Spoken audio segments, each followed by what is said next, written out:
ভারতের পশ্চিমবঙ্গে শুভেন্দু অধিকারীর সবচেয়ে বিশ্বস্ত মানুষদের একজন চন্দ্রনাথ রথ খুন। খবরটা পশ্চিমবঙ্গ ছাপিয়ে বাংলাদেশের মানুষদেরও আগ্রহের কেন্দ্রবিন্দুতে উঠে এসেছে। তবে নিহতের মায়ের দেয়া চাঞ্চল্যকর তথ্যে চারপাশের পরিবেশ যেন আরও উত্তপ্ত হয়ে উঠেছে। খুনের পর নিহতের মায়ের বিস্ফোরক মন্তব্য, রহস্যময় সিসিটিভি ফুটেজ, ভিনরাজের শার্প শুটার আর গরম গরম রাজনৈতিক হুমকি, সব মিলিয়ে এখন পশ্চিমবঙ্গের রাজনীতিতে যেন নেমেছে থ্রিলার সিনেমার আবহ।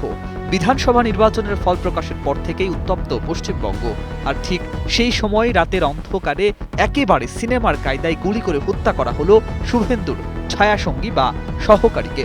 প্রশ্ন উঠছে, এটি কি শুধুই খুন নাকি কোনো বড় রাজনৈতিক বার্তা? কার নির্দেশে চালানো হলো এই অপারেশন?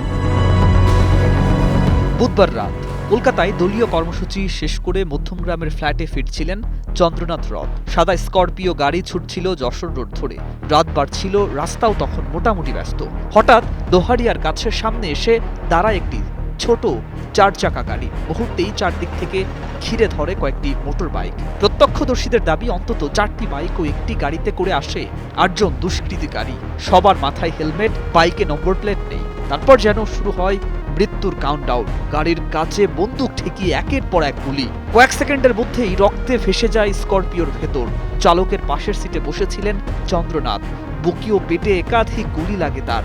গুলিবিদ্ধ হন চালক বুদ্ধদেব বেরাও। স্থানীয়রা ছুটে এসে উদ্ধার করে হাসপাতালে নিলেও বাঁচানো যায়নি শুভেন্দুর এই ঘনিষ্ঠ সহযোগীকে। তদন্তকারীদের ধারণা, এটা তাৎক্ষণিক হামলা নয়, বরং বহুদিনের রেকি করে নিখুঁত ছকে চালানো হয়েছে পুরো অপারেশন। কোন রাস্তা দিয়ে ফিরবেন, গাড়িতে কোথায় বসেন, কখন বের হন, সব তথ্য আগে থেকেই জানতেন হামলাকারীরা।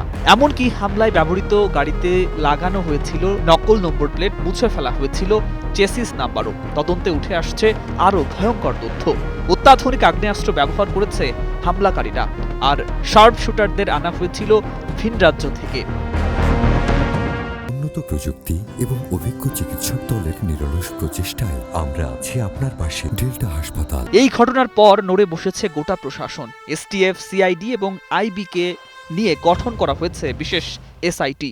পশ্চিমবঙ্গের ডিজি নিজে বসে খতিয়ে দেখছেন সিসিটিভি ফুটেজ। তদন্তকারীদের দাবি, হামলার পর রাজারহাটের দিকে পালিয়ে যায় আততায়ীরা। কিন্তু রাজনৈতিক মহলে শুরু হয়েছে আরো বড় ঝড়।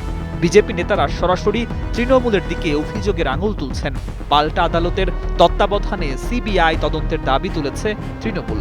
এর মধ্যেই সবচেয়ে বেশি আলোড়ন ফেলেছে চন্দ্রনাথের মা হাসি রানীর বক্তব্য। তিনি বলেন, যারা ভোটের আগে বলেছিল 4 তারিখের পরে দিল্লির কোনো বাপ রক্ষা করতে পারবে না, তারা সেটাই করে দেখালো। একজন মায়ের এই অভিযোগ এখন নতুন করে উস্কে দিচ্ছে রাজনৈতিক ষড়যন্ত্রের প্রশ্ন। চন্দ্রনাথ রথ শুধু রাজনৈতিক কর্মী ছিলেন না, তিনি ছিলেন ভারতীয় এয়ারফোর্সেও রহরা রামকৃষ্ণ মিশনের মেধাবী ছাত্র এবং শুভেন্দুর বহু বছরের ছায়াসঙ্গী। তৃণমূল আমল থেকেই শুভেন্দুর পাশে ছিলেন। পরে তার হাত ধরেই বিজেপিতে যোগ দেন। মধ্যমগ্রামের ছোট্ট ফ্ল্যাটে থাকতেন কাজের সূত্রে। মা আর ভাই ছিল তার পৃথিবী। কিন্তু সেই মানুষটিকেই রাতের অন্ধকারে ঝাঁঝরা করে দিল আততায়ীরা। এখন পশ্চিমবঙ্গ জুড়ে একটাই আলোচনা, এই খুন কি শুধুই একজন নেতার সহকর্মীকে হত্যা, নাকি নির্বাচনের পর শুরু হওয়া রাজনৈতিক শক্তির খেলায় এটি ছিল একটি ভয়ঙ্কর মেসেজ? আর সবচেয়ে বড় প্রশ্ন, টার্গেট কি সত্যিই শুধু চন্দ্রনাথ ছিলেন, নাকি নিশানায় ছিলেন শুভেন্দু নিজেই? News desk, 21 television.